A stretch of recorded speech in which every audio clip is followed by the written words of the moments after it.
놀라지 마라, 겁내지 마라. 주님 나를 지켜주시네.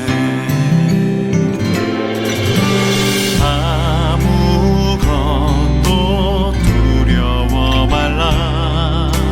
주 나의 하나님이 지켜주시네. 놀라지 마라, 겁내지 마라. 주님 나를 지켜주시네. 내 맘이 힘에 겨워 지칠지라도 주님 나를 지켜주시네. 세상의 험한 풍파 몰아칠 때도 주님 나를 지켜주시네.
이 시간에 보실 말씀은 히브리서 11장 31절의 말씀입니다. 믿음으로 기생 라합은 정탐꾼을 평안히 영접하였으므로 순종하지 아니한 자와 함께 멸망하지 아니하였도다. 아멘. 보통 이제 드라마나 영화를 보면 주인공이 있습니다. 근데 그 주인공 못지않게 중요한 역할을 하는 자들이 바로 조연입니다. 그래서 연말에 보통 시상식을 하게 되면 주연상만 뽑는 것이 아니라 조연상도 뽑습니다. 얼마나 주인공을 잘 갖춰주었느냐라는 것에 따라서 그 조연이 얼마나 잘하느냐에 따라서 주연이 두드러질 수도 있고 그렇지 못할 수도 있습니다. 이 인생도 마찬가지입니다. 많은 사람들이 사실 주인공이 되기를 원합니다. 그러나 모두가 주인공이 될 수는 없습니다. 제각각의 처한 환경과 배경이 다르고 능력이 다르고 그리고 그 사람들이 어떠한 일을 하는가가 다릅니다. 그래서 보통 사람들이 그런 어떤 외적으로 두드러지는 부분을 가지고 판단을 하기도 합니다. 심지어는 교회 내에서도 어떠한 역할을 하느냐, 얼마나 헌금을 많이 내느냐, 얼마나 봉사를 하느냐에 따라서 판단을 하기도 합니다. 근데 이런 것이 사람의 기준인 반면에 하나님은 아니시라는 겁니다. 하나님에게 있어서 주연과 조연은 따로 구분이 없습니다. 모든 이들이 하나님 앞에서는 주연이고 또 동시에 조연입니다. 하나님께서 모든 일들을 위해서 모든 것을 계획하셨고 태초에 모든 것이 인류의 구원을 위해서 계획되고 준비되고 실행되어 왔습니다. 즉 모든 사람들은 하나님 앞에서, 특히 성도들은 하나님 앞에서 주인공이라는 것입니다. 오늘 본문에 나오는 한 여인이 바로 그런 모습을 보여줍니다. 우리가 지금까지 본 많은 어떤 믿음의 사람들, 아벨이나 노아, 아브라함, 이삭, 야곱, 요셉 이런 사람들은 그 가문에서 어떻게 보면 존경을 받고 그리고 한 족장으로서 많은 사람들의 지도자적인 위치에 있는 그런 사람들이었습니다. 그런 자기들이 처한 지위를 보면은 그 사람들은 충분히 인정을 받을 수 있는 주인공이라고 인정받을 수 있었습니다. 그런데 오늘 본문에 나오는 이 라합이라는 여인은 아니라는 거죠. 이 라합은 한낱 기생이었습니다.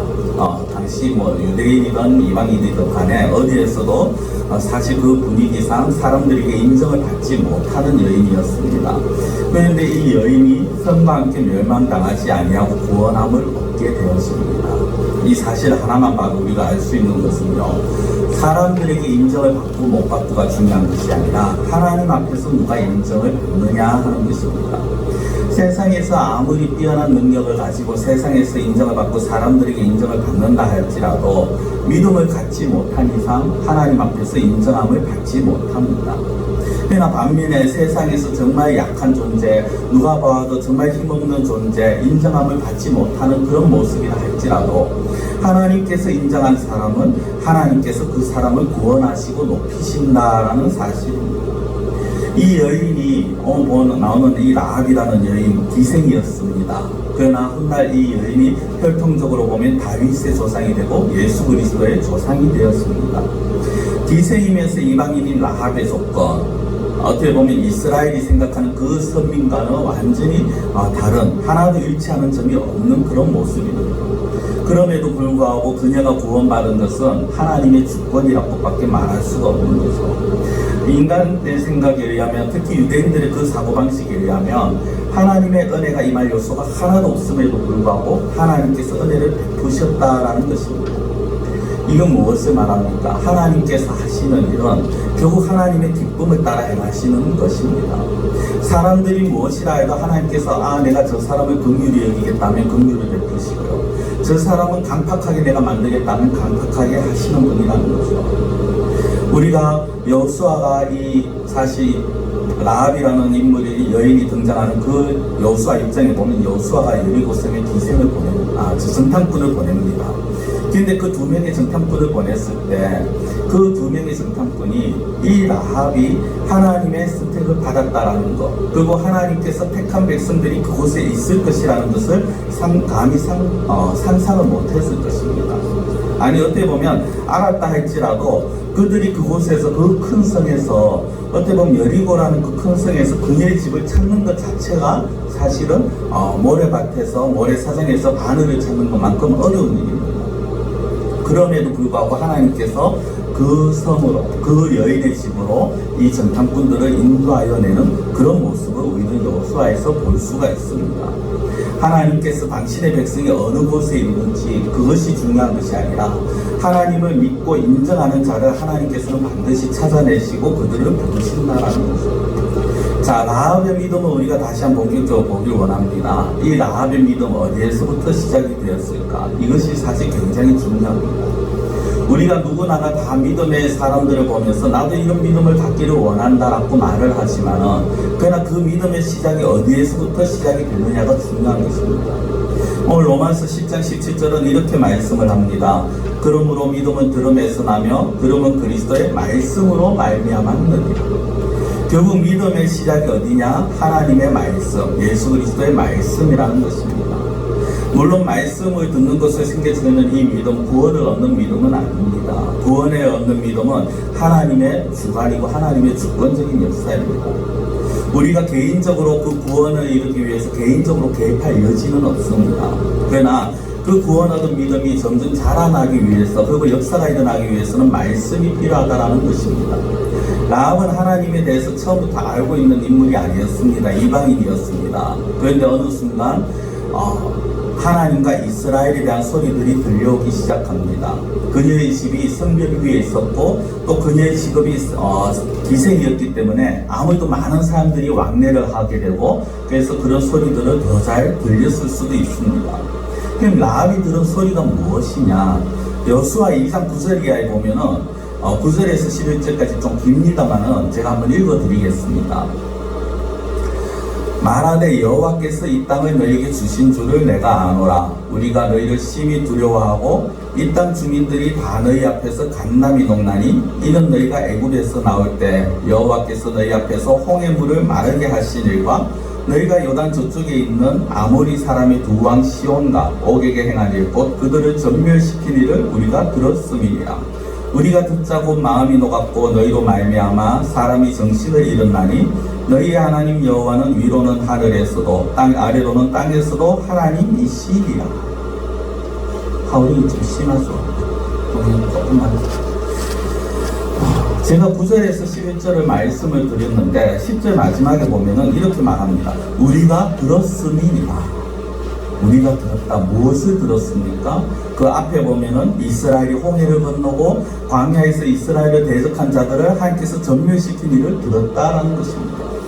라합과 여리고의 모든 사람들이 다 들었는데 왜 굳이 라합만 그리고 그의 가족만 구원을 받았을까? 이것은 듣기는 들었지만 믿고 안 믿고의 차이였습니다.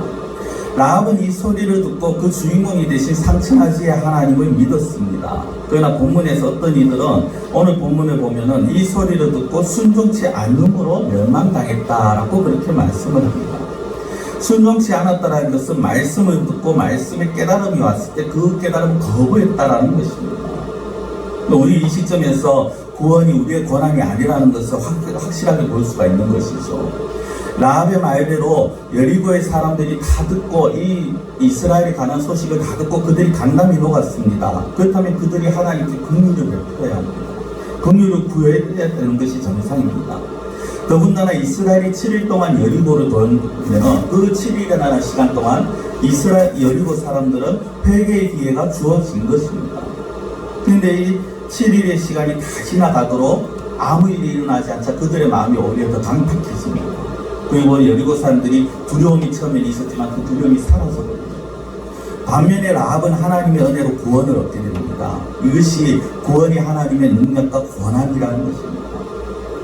믿음은 택하신 자들의 것이지 모든 사람의 것이 아니라는 것을 우리는 생각해야 합니다. 택하심을 받지 못한 자들에게 있어서 복음이라는 것은 그저 하나의 호황된 소리고 미련하고 어리석은 소리일 뿐입니다. 그러나 택하신 자들에게 있어서 복음은 어떤 소리입니까? 말 그대로 복된 소리가 되었습니다.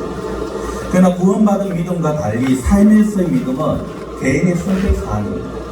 구원받는 믿음이 하나님의 전적인 주권이라면 그 삶에서 우리가 가져야 되는 믿음은 개인적인 문제라는 거죠. 라합은 하나님의 택하심을 받았습니다. 그리고 그 믿음을 기초로 구원받은 자답게 행하느냐 행하지 못하느냐는 라합의 선택이었습니다.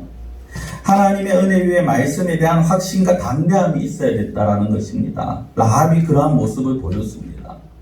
하나님께서 주신 감동하심으로 하나님을 믿었고 그녀는 확신에 찬 목소리로 여호수아 2장에 보면은 여호와께서 이 땅을 너희에게 주신 줄을 내가 아노라라고 그렇게 말을 합니다.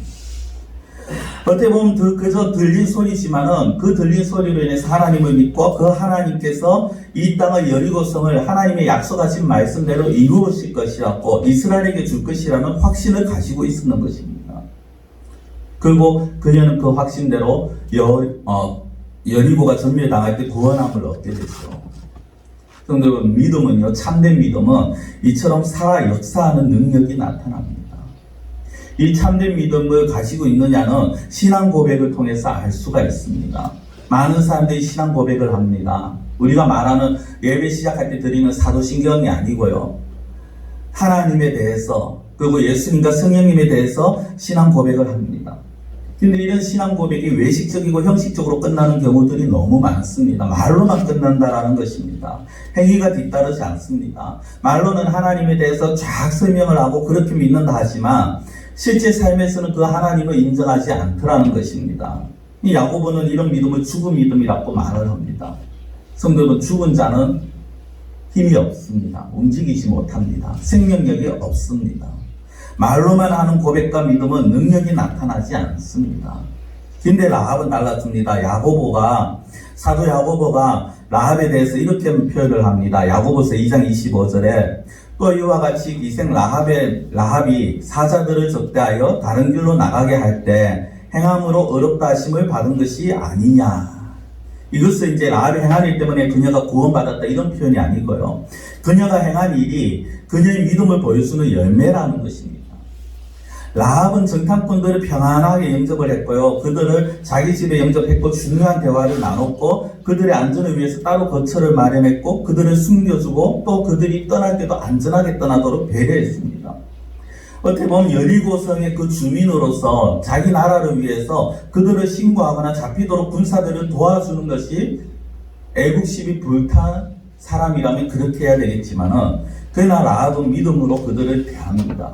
왜냐하면 하나님을 믿었기 때문에 하나님의 백성들을 대하는 것이 달랐는 것입니다. 이런 라합의 믿음은요, 어떻게 보면 외톨이 믿음입니다. 소외된 믿음이라고 말할 수 있습니다. 당시에 대다수가 가진 생각과 모습과 전혀 다른 자세를 취하게 됩니다. 결과론적으로 혼자만 다른 결과를 또 맞이하게 됩니다. 대다수의 사람들은 두려워하였고 간남이 녹았지만 하나님을 믿지 않았습니다. 간남이 녹아내렸지만 회개한 이는 라합뿐이었습니다. 이것이 사실 얼마나 어려운가, 혼자 믿는 것이 얼마나 어려운가는 아마 우리 교회 많은 분들이 가정에서 신앙생활을 혼자 하시는 분들이 많기 때문에 그런 분들 잘 느껴지실 겁니다. 혼자서 대다수가 아닌데 혼자서 신앙생활 한다라는 것, 그것이 상당히 사실은 불편하고 힘이 듭니다. 그래서 어떻게 보면 그냥 세상이 따라가는 대로, 그리고 가족들이 가는 대로 따라가는 것이 그것이 편할 수도 있습니다. 대다수의 사람들이 행하는 그 길을 그냥 맞따라가고 따라가는 것이 그것이 어떻게 보면 신앙생활에 굉장히 편하게 느껴질 수도 있습니다. 근데 라합은 그런 모습을 보이지 않습니다. 여리고성의 대다수의 사람들의 모습과는 달리 라합은 끝까지 믿음을 지킵니다. 대다수를 따라가는 것이 아니라 개인적으로 자기가 하나님 앞에 서는 모습을 보입니다. 하나님을 바라보고 하나님께서 원하신다면 대다수가 원하는 바를 외면할 수 있는 이런 믿음을 사실은 가져야 하는 것입니다. 근데 이것이 쉽지는 않죠. 많은 사람들이 요구하는 바를 무시할 수는 없습니다. 그리고 어떻게 보면은 다 많은 사람들이 한 길을 갈 때 나는 다른 길을 가겠다고 하면 그 사람은 멸시를 당할 수도 있고 비웃음을 살 수도 있습니다. 그러나 그것이 사람에게는 그렇게 보일지언정 하나님은 아니시라는 겁니다. 하나님은 정말 어떻게 보면 하나님을 믿고 그 사람이 멸시를 받고 비웃음을 살지언정 하나님이 원하시는 그 길을 가는 자를 하나님께서 받으시는 것입니다. 성도 여러분, 많은 사람들은 내가 누구의 눈에 드느냐를 굉장히 중요하게 생각합니다. 대권 주자들은 국민들의 눈에 내가 어떻게 비춰지느냐를 중요하게 생각합니다. 우리도 살아가면서 학생들은 교수의 눈에, 그리고 직장인들은 자기보다 상급자의 눈에 어떻게 비춰지느냐를 중요하게 생각합니다. 이처럼 사실 사람들에게 인정을 받는 것도 중요합니다. 그러나 정말 중요한 것은 아무리 내가 사람들의 눈에 인정을 받고 사람들이 나를 인정한다 하여도 하나님께서 나를 외면하시기 시작하면 아무 소용이 없다라는 것입니다. 그러나 반면에 사람들에게 인정받지 못하고 저 사람은 가진 것도 없는데, 저 사람은 약한데, 저 사람은 배운 것도 없는데 라고 말할지 몰라도, 아니면 저 사람이 하는 행동은 어떻게 보면 참 미련하다라는 소리를 들을지 몰라도 하나님이 인정하시고 하나님이 받으시면 그 사람에게 은혜가 임하는 것입니다. 그런 은혜를 누리기 위해서, 하나님께 인정함을 받기 위해서는요, 먼저 자신부터 부인할 수가 있어야 합니다. 자신을 부인한다는 것은 자신의 것을 포기한다는 것입니다. 자신의 것이라고 제가 말씀드렸는데 이 자신의 것 안에 많은 것들이 포함되어 있습니다. 그리고 그 기준은 내가 포기하느냐 내가 취하느냐의 기준은 전적으로 하나님과 하나님의 뜻에 따라서 이루어져야 합니다. 하나님의 뜻을 따르기 위해서 라합은 하나님의 사자들을 대접합니다. 이 순간 라합에게 있어서 이 모습은요, 이 하나님의 이스라엘의 사자들을 대접하는 그 순간은 굉장히 모험을 해야 하는 그런 순간입니다. 자기가 이스라엘의 정탐꾼들을 감추었다, 그들을 대접했다라는 것이 탄로가 나게 되면 라합은 어떤 면에서 보면 국가 반역죄로 죽을 수도 있는 그런 상황입니다. 그러나 하나님과 하나님의 뜻을 이루기 위해서 라합은 기꺼이 자기 목숨을 걸고 이 일을 행합니다. 자기의 안전을 포기하는 것입니다. 성도 여러분, 성도들은 하나님의 택함을 받은 자들입니다. 그렇기 때문에 당연히 가져야 하는 태도가 무엇이냐? 바로 자기 부인입니다. 예수님도 예수님을 따르려면 먼저 자기를 부인하라고 말씀을 하셨습니다. 자기를 부인한다는 건 자신의 생각과 뜻과 심지어는 목숨까지도 하나님을 위해서 포기하는 자가 되어야 된다는 것입니다. 목사니까 말을 참 쉽게 한다. 어떻게 목숨까지 포기해야 되느냐? 라고 말씀하실지도 모르겠습니다. 저도 한 번씩 이런 생각을 해봅니다. 만약 내가 6.25 때 있었다면, 그때 목회를 했다면, 공산당이 총부리를 나에게 겨누고 있었다면 그때 나는 과연 어떤 모습을 보일까? 그러나 이것이 참 힘들고 어려운 길이지만은 그러나 이것을 하나님께서 인정하시고 이런 모습을, 이런 믿음을 하나님께서 요구하신다라는 것입니다. 그렇기 때문에 우리는 때로는 우리가 이 세상에서 가장 가깝게 지내고 또 사랑했던 모든 것들과 결별을 해야 할 때가 있는 것입니다. 참 어떻게 보면 내가 즐기던 거, 내가 중요시 여기던 거, 내가 가장 사랑했던 존재들과 이 믿음 때문에, 하나님 때문에 헤어진다라는 것이 말이 안 되는 모습이지만은 그러나 하나님은 그것을 기쁘게 받으시고 그렇게 행하는 자들에게 하나님께서 지켜주시고 은혜를 베풀어 주신다라는 것이죠.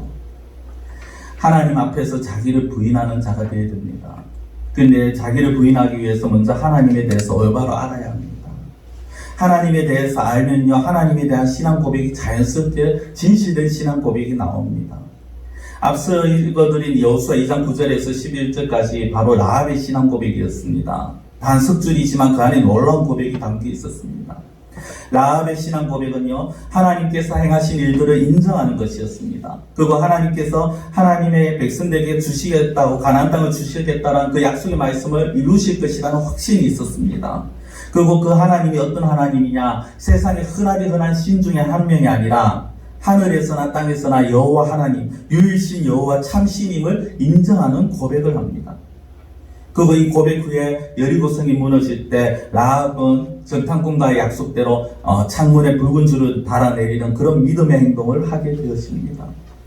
성도 여러분, 이런 신앙 고백이 우리에게 있어야 합니다. 있으면 좋고 못해도 괜찮고 이것이 아니라 정말 온전한 신앙 고백을 할 수 있어야 합니다. 단순하게 내가 사도신경을 외울 수 있느냐 못 외우느냐 그거를 제가 말씀드리는 것이 아닙니다. 사도신경은 못 외워도 그 의미를 알아야 되는 거죠. 실상 예배 시간에 우리가 사도신경을 외우고 말 그대로 이 사도신경을 가지고 고백을 예배 시간에 할 수 있으면 좋습니다만 그거를 못한다 할지라도 중요한 것은 내가 하나님에 대해서 어떻게 생각하느냐를 우리가 말할 수 있어야 하는 것입니다. 하나님에 대해서 어떻게 알고 있고 어떻게 고백하느냐. 여러분들에게 있어서 하나님은 어떤 분이십니까? 우주 만물을 다 지으시고 우리를 사랑하셔서 하나밖에 없는 그 독생자를 이 땅에 육신을 입혀서 보내주시고 그리고 그 하나밖에 없는 독생자를 또 우리를 위해서 십자가에서 죽이시고 우리에게 영원한 생명, 천국의 생명을 주시기 위해서 다시 부활하게 하신 그 하나님, 그 하나님을 믿느냐 아니면 그냥 흔하디 흔한 세상의 신으로 믿느냐.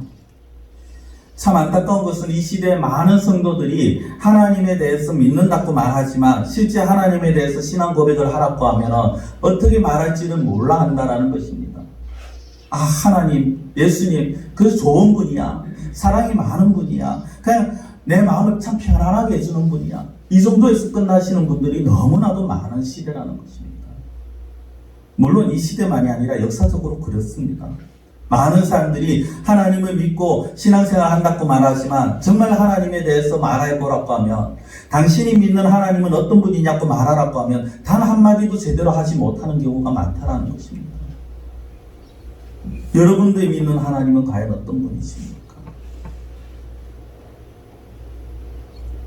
이렇게 어떻게 보면 제대로 말하지 못하고 제대로 알지 못하는 사람들이 하나님의 뜻에 순종한다 말이 되지 않죠. 왜냐하면 하나님을 알지 못하고 인정하지 못하는데 어떻게 하나님의 말씀에 순종을 하겠습니까? 더 나아가서 당연히 자기 부인도 하지 않습니다. 그래놓고 뒤에 가서는 뭐라고들 말을 합니까? 하나님께서 은혜를 안 주신다, 복을 안 주신다, 기도를 안 들어주신다. 그렇게 원망하고 불평하더라는 것입니다. 성도 여러분, 우리가 신앙 고백을 할 수 있어야 합니다. 우리의 신앙 고백은 우리가 아는 만큼 믿는 만큼 되어집니다. 하나님을 그저 하나의 신으로 안다면 신앙 고백 역시 그 정도에서 머물 겁니다. 그러나 참되게 정말 하나님이 어떤 분인지, 유일신 하나님, 이 세상을 만드신 하나님, 우리를 구원하기 위해서 예수 그리스도를 보내주신 하나님, 그 예수님은 우리 때문에 자기의 하나밖에 없는 목숨을 기꺼이 버리신 그 예수님, 하나님과 예수님에 대해서 이런 온전한 신앙 고백을 하고 내가 그 하나님을, 그 예수님을 믿습니다라고 말한다면 그 사람은 힘들고 어려워도 하나님을 붙들고 예수님을 바라보고 나아가게 될 것입니다. 그러나 어려움과 고통이 다가올 때 믿음이 없는 사람들, 신앙 고백을 제대로 하지 못하는 사람들은요, 힘들고 어려운 시간이 되면 불신자나 다를 바 없는 그런 모습을 보이더라는 것입니다. 라합은 하나님에 대한 믿음이 있었습니다. 그리고 그 믿음대로 말과 행동에서 신앙 고백을 합니다. 말로만이 아니라 행동에서도 나타납니다. 다윗과 함께 라합이 멸망당하지 않았다라고 오늘 본문은 말합니다. 여호수아 6장 22절 23절에 대해서는 이 부분에 대해서 아주 구체적으로 그렇게 기록을 합니다. 여호수아 6장 22절 23절입니다. 여호수아가 그 땅을 정탐한 두 사람에게 이르되 그 기생의 집에 들어가서 너희가 그 여인에게 맹세한 대로 그와 그에게 속한 모든 것을 이끌어내라 하며 정탐한 젊은이들이 들어가서 라합과 그의 부모와 그의 형제와 그에게 속한 모든 것을 이끌어내고 또 그의 친족도 다 이끌어내어 그들을 이스라엘의 진영 밖에 두고. 이 장면은요, 여리고성이 무너지고 불타고 있을 때 여호수아가 정탐꾼들에게 너희가 약속한 그 라합과 가족들을 다 데리고 나오라는, 저 지금 불타는 저 상황에서 건져내라라는 그 얘기입니다. 여리고성이 무너졌습니다. 그 성 내가 다 불타고 있습니다. 그때 건짐을 받은 자들이 라합만 아니라 이 여호수아 6장의 말씀대로 하면 그녀의 가족들까지 포함이 되어집니다. 이건 이미 라합이 정탐꾼들 한 약조를 받은 겁니다. 자신만 구원받는 것에 대해서 만족하지 않고 가족들까지 구원의 길로 인도하는 그런 모습을 보입니다.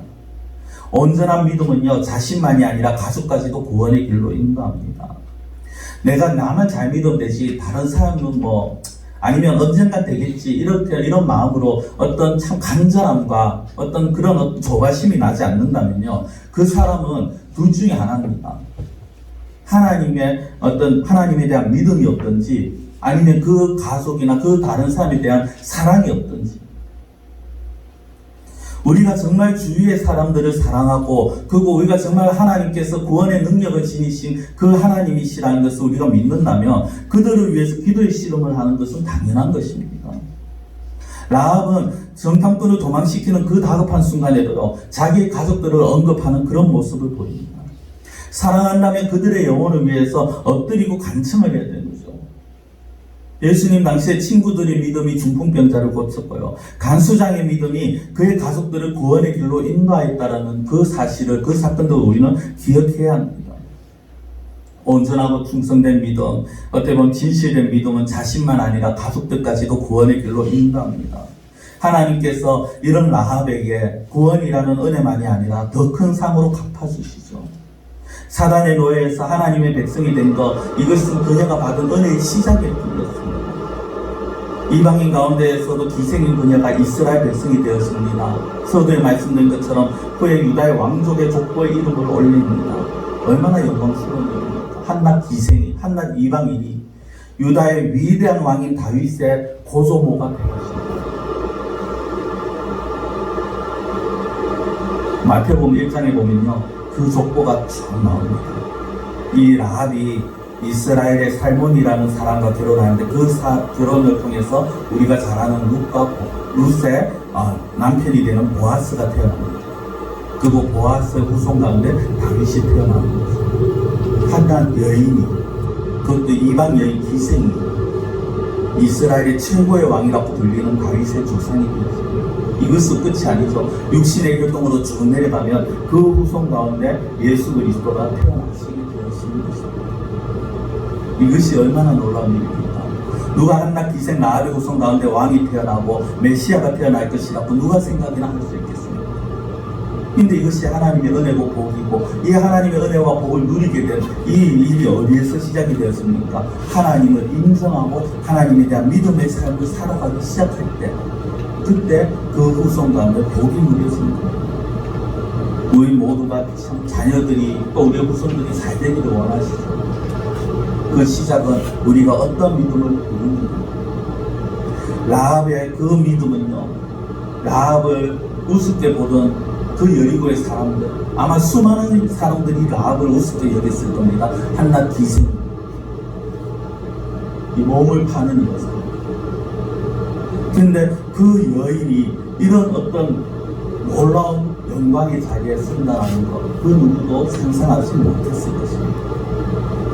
하나님은 아무것도 아닌 자 같은 자가 믿음을 보일 때, 하나님께 인정을 받을 때 하나님께서 놀라운 복과 은혜를 주십니다. 고린도서 6장 9절 10절 말씀입니다. 무명한 자 같으나 유명한 자요, 죽은 자 같으나 보라 우리가 살아있고, 징계를 받는 자 같으나 죽임을 당하지 아니하고, 근심하는 자 같으나 항상 기뻐하고, 가난한 자 같으나 많은 사람을 부유하게 하고, 아무것도 없는 자 같으나 모든 것을 가진 자. 당장 무명한 자 같으나 유명한 자라는 이 말씀이 사실 라합에게 적용이 되어지는 것입니다. 뒤에 보면은 앞에 나오는 단어들은 하나같이 우리가 기피하고 싶고 우리가 피하고 싶은 상태입니다. 무명하다, 이름도 없고 인정받지도 못합니다. 죽은 자와 같습니다. 그리고 징계를 받을 것 같습니다. 근심이 가득 차는 것 같은 정도로 많은 어려움이 있습니다. 아무것도 없는 것 같습니다. 그러나 그런 사람들이 하나님의 은혜를 받게 되면 어떻게 되어집니까? 유명한 자가 되어집니다. 살아있는 자가 되어지고요. 그리고 항상 기뻐하는 자가 되고, 많은 사람을 부유하게 할 수 있는 복이 주어지고, 모든 것을 가지는 복이 주어지고, 한마디로 보잘것없고 가진 것 없어 보이지만, 그러나 하나님께 인정을 받는 자들은 모든 것을 다 소유한 자라. 그것이 그리스도인이요, 그것이 성도의 신분입니다. 그리고 그것이 바로 저와 여러분이라는 것입니다. 그런데 왜 이것을 누리지 못할까? 왜 오늘날 많은 사람들이 이것을 누리지 못합니까? 믿음이라는 겁니다. 하나님을 온전히 믿고 말과 행동으로 온전히 신앙 고백을 하는 자가 되어야 되는 것입니다. 말로만 떠벌리는 것이 아니라 그 말하는 그것을 내가 믿고 또 그 말한 것 믿는 대로 행하는 자가 되어야 된다는 것입니다. 말씀을 맺겠습니다. 사랑하는 성도 여러분, 여러분들에게 있어서 하나님은 어떤 하나님이십니까? 과연 우리는 하나님을 어떻게 알고 있고 어떠한 신앙 고백을 하고 있습니까? 온전하고 참되어 진실된 신앙 고백을 하는 분들은 어떠한 상황 속에서도 하나님을 바라보게 되어 있습니다. 믿음으로 나아가게 되어 있습니다. 누가 뭐라 하여도 옆에서 100명 중에 99명이 99명이 다 이것이 옳다고 간다 할지라도 그 한 사람, 하나님을 바라보는 사람은 자기의 길을 가게 되지, 자기를 내세우지 아니하고 하나님만을 생각합니다. 세상 사람들 어리석다라고 말할 수 있습니다. 미련하다고 바보다고 말할 수 있습니다. 그러나 하나님은 그 모습을 기뻐하십니다. 그리고 그런 믿음을 보인 자에게 은혜와 복을 베풀어 주십니다. 온전한 신앙 고백, 말로만이 아니라 행동으로 삶에서 온전하게 신앙 고백하며 나아가시고, 그래서 하나님께서 예배하시는 복과 은혜를 누리시는 성도들이 되시기를 축원합니다. 기도드리겠습니다. 사랑의 하나님 아버지, 라합은 기생이었습니다. 이방인이었습니다. 이방인들에게도 인정받지 못하고 유대인들에게 더더욱 인정받지 못할 그런 신분이었지만, 그가 하나님에 대해서 들었고 그가 그 하나님을 믿었고 하나님에 대해 온전하게 말로 신앙 고백하며 그녀의 삶에서 그 믿음을 보이는 모습을 보였습니다. 하나님, 우리가 라합처럼 하나님에 대해서 온전히 알 수 있는 은혜를 베풀어 주시옵시고, 아는 대로 우리가 신앙 고백하게 하여 주시옵시고, 말로만 떠벌리는 것이 아니라 우리의 삶에서 그 신앙 고백이 드러나게 하여 주시옵소서. 어떠한 상황 속에서도 정말 사람들이 손가락질하고 미련하다고 말할 수 있는 그런 상황 속에서도 하나님, 저희들이 하나님만 바라보게 하시고 참된 믿음을 소유하게 하시고 온전히 하나님 앞에서 진실된 믿음으로 나아가는 자가 되게 하여 주시옵소서. 하나님께서 저희들을 붙들어 주시옵시고 저희들에게 그 길을 가르쳐 주시고 인도하여 주시기를 원하고, 모든 것을 예수님의 이름으로 기도드리옵나이다. 아멘.